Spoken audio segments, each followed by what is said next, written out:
जय जगन्नाथ सांग मैंने आशा करें आपण मैंने भले थे। तो आम आज जाऊँ 14 गोटे शिव मंदिर।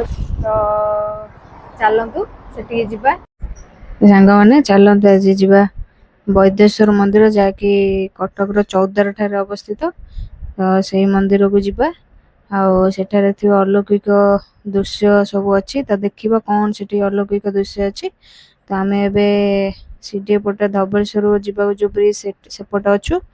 तो आम देखु एपटे बाँ पट को गले धबलेश्वर जावाक रास्ता। तो आम डाहाण पट को जा 14 को रास्ता। तो आप डाहाण पट को जावा।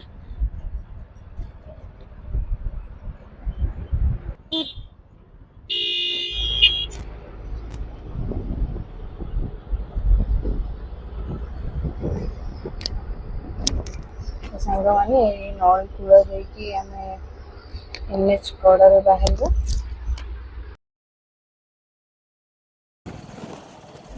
आमर मंगुली एनएच को जावा बाटर आमर 14 बाटे जा गोटे ओभरब्रिज पड़े से ओभरब्रिज तले आम बर्तमान पहुँची गलु। तो ये पहुँचिकी आम बर्तमान ये बाटे सीधा जावा। तो 4 बाटिया छक देकी आम जावा।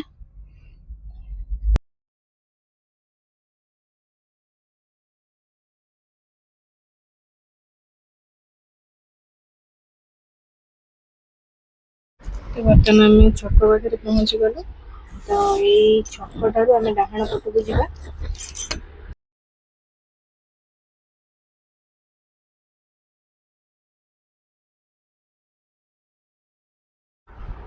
तो ये छक ठारू किछि बाट गला परे आमर लिखाई वैदेश्वर मंदिर को रास्ता। तो आम जस्ट डाहाण को गले ए मंदिर देखा।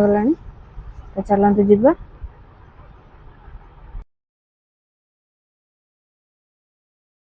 बर्तमान आम आसिक पहुँची जाइए से अलौकिक मंदिर रे। तो देखु। तो चलतु जावा बाबा मंदिर को एंट्री करू देखो ये वृषभंकर गोटे मूर्ति कर शिवलिंग भी अच्छा केते सुंदर है।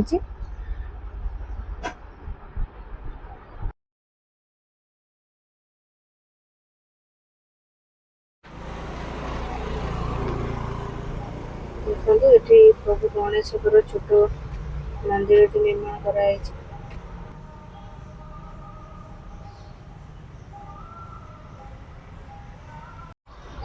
मंदिर टी हूँ 14 अंचल सब पुरातन मंदिर।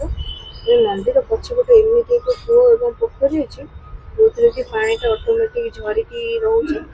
तो से कूह पाटा झरिकी पुणी से पोखरी एकाठी रोचे। यार खासियत हूँ से पानी रे अनेक औषधीय गुण रही। तो कौन से औषधीय गुण रही तो चलतु आम आग मंदिर बाबा दर्शन करवा। से जावा तो जाना कौन कौन से औषधीय गुण अच्छी और तार किपर व्यवहार हो।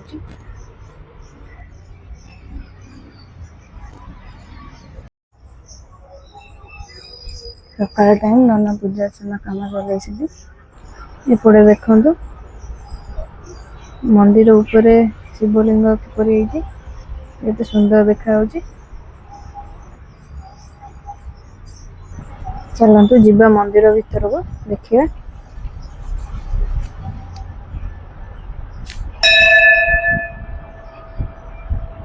देखु केते सुंदर माँ मूर्ति निर्माण कराई केते सुंदर देखा।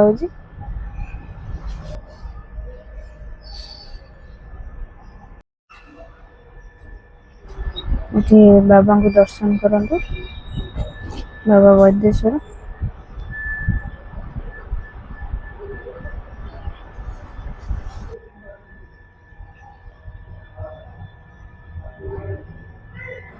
देखु भगवान विष्णुकर भी विभिन्न अवतार को मूर्तिर रूप दिखाई।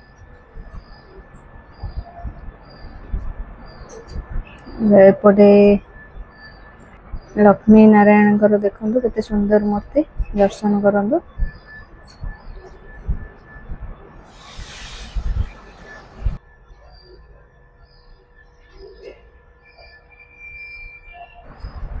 ଦେଖନ୍ତୁ ଏଠାରେ ନବଗ୍ରହଙ୍କର ବି ମୂର୍ତ୍ତି ଗୁରା ଅଛି। ନବଗ୍ରହଙ୍କୁ ପୂଜା କରାଯାଉଛି। ଏପଟେ ମନ୍ଦିର ଭିତର ବାହାରେ ବି ଯୋଉ ଦେବାଦେବୀ ଅଛନ୍ତି ତାଙ୍କ ଫଟୋ ସବୁକୁ ଏଠି ବ୍ୟାନର ଟାଇପ ର କରିକି ଏଠି ରଖା ହେଇଛି।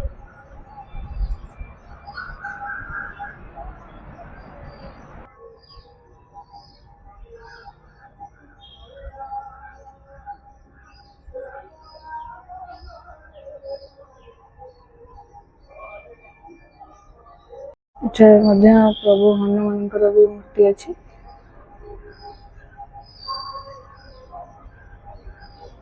ପୂଜା କରାଯାଉଛି। ସାଙ୍ଗମାନେ ଆସନ୍ତୁ ଯିବା। ଯୋଉ ଟିକେ ଆଗରୁ ମୁଁ କହୁଥିଲି ଯୋଉ କୂଅ କଥା ପୋଖରୀ କଥା, ତ ଦେଖନ୍ତୁ ଇଏ ହଉଛନ୍ତି ସେଇ କୂଅ ଆଉ ପୋଖରୀ।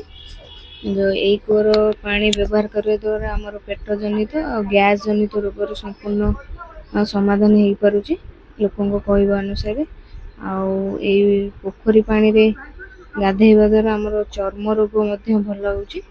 ଦେଖନ୍ତୁ ଲୋକମାନେ କେମିତି ପାଣି ନଉଛନ୍ତି। ଆଉ ଏ ପୋଖରୀର ପାଣିର କଲର ଦେଖନ୍ତୁ ଆପଣ କେତେ ହେଇଯାଉଛି, ଲୋକମାନେ କେମିତି ନଉଛନ୍ତି ପାଣି। ଆଉ ଏ କୂଅର ପାଣି ଦେଖନ୍ତୁ ପୁରା ନୀଳ କଲର, ସ୍ୱଚ୍ଛ ବି, କେତେ କାଚ ଭଳି ପାଣି ଦେଖାଯାଉଛି। ଲୋକମାନେ ଦେଖନ୍ତୁ କେମିତି ବାଲ୍ଟି ସାହାଯ୍ୟରେ ଆଣିକି ତାଙ୍କୁ ବୋତଲରେ ଭରିକି ସବୁ ନଉଛନ୍ତି।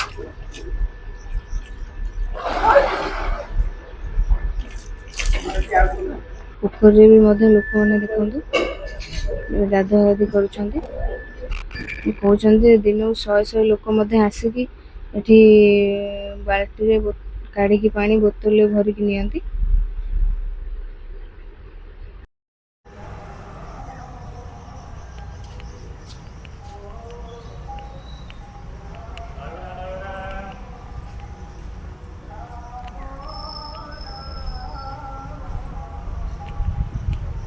ସାଙ୍ଗମାନେ, ମୁଁ ଆଶା କରେ ଭିଡ଼ିଓଟି ଆପଣଙ୍କୁ ଭଲ ଲାଗିଥିବ।